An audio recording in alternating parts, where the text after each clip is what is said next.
Tuhan, Shalom, selamat pagi Bapak Ibu yang dikasihi Tuhan. Pagi ini kita akan kembali merenungkan firman Tuhan dan mari kita akan mengawali terlebih dahulu di dalam doa. Bapa yang di surga, selamat pagi, kami sungguh mengucap syukur atas anugerah yang Tuhan limpahkan setiap hari dalam hidup kami. Dan pagi ini kami rindu mendengarkan firman-Mu. Kami rindu Tuhan mendengarkan akan segala perintah, ajaran, didikan, teguran, nasihat, supaya hidup kami makin hari lebih baik lagi dan menyukakan hati Engkau. Urapi hamba-Mu yang sebentar menyampaikannya, Roh Kudus menolong setiap kami. Hanya di dalam berkat nama Yesus kami sudah berdoa. Kami siap diberkati, kami siap mendengarkan firman-Mu. Haleluya, mari katakan amin. Puji Tuhan, selamat pagi Bapak Ibu yang saya kasihi di dalam Yesus. Pagi ini mari kita akan belajar kebenaran firman Tuhan dengan sebuah tema, Kulayani Tuhan dengan tulus.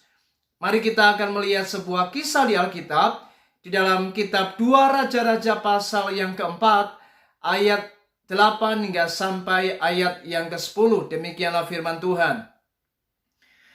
Pada suatu hari Elisa pergi ke Sunem. Di sana tinggal seorang perempuan kaya yang mengundang dia makan. Dan seberapa kali ia dalam perjalanan, singgallah ia ke sana untuk makan.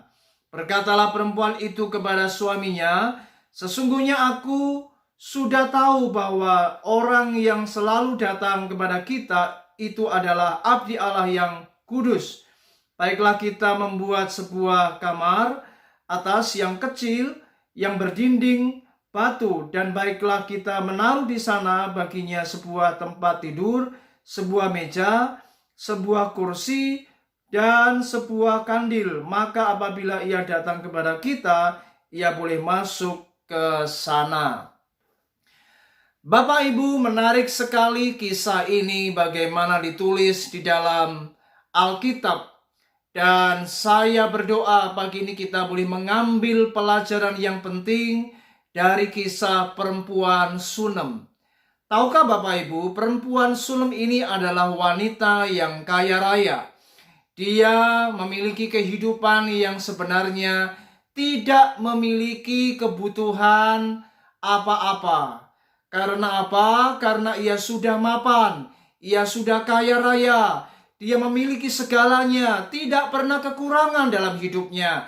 Dan itu sebabnya ia sering mengundang makan Nabi Elisa ini. Dan memang Nabi Elisa ini sering ketika mereka dalam perjalanan, maka Elisa bersama bujangnya Gehazi singgah ke rumah perempuan Sunem itu, Bapak Ibu. Dan yang luar biasa, perempuan Sunem itu dia memiliki sebuah gagasan. Dia berkata kepada suaminya untuk membuatkan sebuah kamar khusus bagi Nabi Elisa ini, agar ketika nanti dia singgah dan makan di rumahnya, ia boleh menetap dan ia boleh tidur di loteng kamar atas yang nanti akan dibuatnya. Dan ia telah berkata kepada suaminya agar dibuatnyalah sebuah kamar khusus dan disediakan di sana tempat tidur, ada meja juga, ada kursi, dan juga ada sebuah kandil. Betapa luar biasa hati daripada wanita Sunem ini, Bapak Ibu. Kalau kita pelajari bagaimana wanita ini sebenarnya memiliki hati yang sangat tulus di dalam ia melakukan sesuatu kepada abdi Allah, yaitu Nabi Elisa.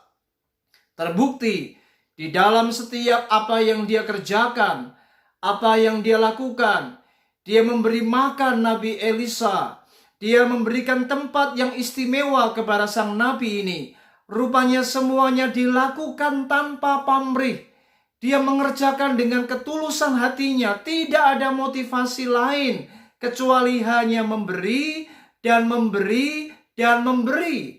Dan tidak ada hati yang ingin sesuatu di balik pemberian yang ia lakukan. Ia melayani sang Nabi Elisa ini dengan hatinya, dengan hidupnya yang benar-benar ia berikan secara rela, tulus di hadapan Tuhan. Dan memang dia memberi tanpa ada ujungnya adalah pamrih.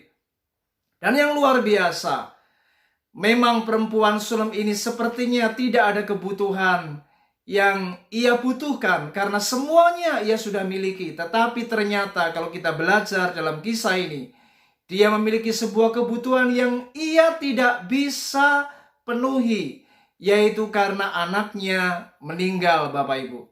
Dan singkat cerita dalam kisah ini, kalau Anda membaca di dalam 2 Raja pasal 4, maka kisah ini akhirnya kita boleh melihat sang Nabi Elisa ini dipakai Tuhan, ya, menyembuhkan dan membangkitkan anak perempuan sulem ini. Dan akhirnya apa yang menjadi permintaan perempuan sulem ini dikabulkan Tuhan. Dan anaknya bangkit dan hidup kembali. Dari kisah ini kita bisa belajar hal yang sangat penting dalam kehidupan kita. Mari Bapak Ibu, ketika kita melayani Tuhan, belajarlah untuk melayani Tuhan dengan tulus. Lakukan segala sesuatu dengan ketulusan hatimu. Jangan melayani karena ingin mencari nama. Jangan melayani karena ingin dipuji dan disanjung. Jangan melayani Tuhan karena engkau ingin sebuah posisi atau kedudukan. Jangan melayani Tuhan karena engkau ingin menjadi orang yang terkenal dan dikenal banyak orang. Ingat Bapak Ibu, layani Tuhan dengan ketulusan. Ingat dalam pelayanan harus nama Yesus yang dikenal. Harus nama Yesus yang dipuji. Harus nama Yesus yang ditinggikan. Harus nama Yesus yang dihormati oleh banyak orang. Dan bukan kita yang sebaliknya dipuja, dipuji, dan dikenal oleh banyak orang. Hati-hati Bapak Ibu. Banyak orang melayani hari-hari ini tidak tulus. Melayani dengan sebuah motivasi yang tidak benar di hadapan Tuhan. Saya berdoa hari ini, mari kembali kepada jalan yang benar.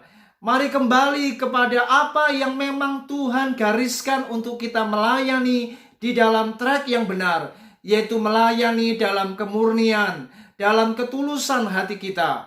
Karena kalau kita melayani dengan tulus Bapak Ibu, maka saya percaya sebagaimana perempuan Sunem ini, karena hatinya yang tulus, dia tidak pernah ada motivasi yang lain kecuali melayani sang Nabi. Dengan hatinya yang benar-benar ia berikan dengan sangat tulus di hadapan Tuhan. Maka ketika ia mengalami sebuah persoalan, ketika ia membutuhkan sesuatu, maka mujizat dinyatakan. Pertolongan Tuhan diberikan dalam hidupnya. Dan saya percaya ketika kita melayani Tuhan dengan tulus, maka Tuhan juga sanggup memberkati kita. Tuhan sanggup memberikan jalan keluar dalam kehidupan kita. Tuhan sanggup menyatakan hal-hal yang besar, mujizatnya di dalam pelayanan kita, di dalam kehidupan kita, dan bagi keluarga kita. Saya percaya hari ini, ketika kita melayani Tuhan, apapun itu, ingat Bapak Ibu, pelayanan tidak harus ada di mimbar gereja. Apapun yang Anda lakukan kepada sesamamu, maka engkau sudah melakukan sebuah pelayanan bagi Tuhan. Dan ketika engkau melakukan itu dengan tulus hati, maka saya percaya apapun yang kita tabur, kebajikan, kebaikan, pelayanan yang kita lakukan dengan hati yang benar di hadapan Allah, maka kita pun juga akan pasti mendapat upah dari Tuhan. Kita nggak usah minta upah, kita nggak usah minta yang namanya berkat dari Tuhan, tetapi itu akan selalu dan pasti akan diberikan kepada orang-orang yang melayani dengan ketulusan. Tuhan tahu kapan waktunya Dia akan mencurahkan berkat, dan Tuhan tahu kapan saatnya Ia akan memberkati hamba-hambanya yang melayani dengan ketulusan dan hatinya benar di hadapannya. Puji Tuhan, mari hari ini di tengah kesibukan pelayanan kita, mari jangan lupa hati adalah yang utama, bukan bentuk pelayanan yang utama, bukan warna pelayananmu yang terpenting, tetapi hatimu yang utama itu di hadapan Allah. Buat apa kita melayani khotbah, melayani pelayanan begitu hebat, tetapi ketika kita tidak menjaga hati ini, maka itu sudah tidak benar di hadapan Allah. Dan Tuhan tidak akan pernah memberikan reward atau upah bagi kita. Kiranya renungan ini memberkati kita. Renungan ini akan mengembalikan kita kepada jalan yang benar, supaya kita melayani Dia dengan tulus hati. Tuhan Yesus memberkati, selamat bekerja, selamat melayani Tuhan. Haleluya, Shalom.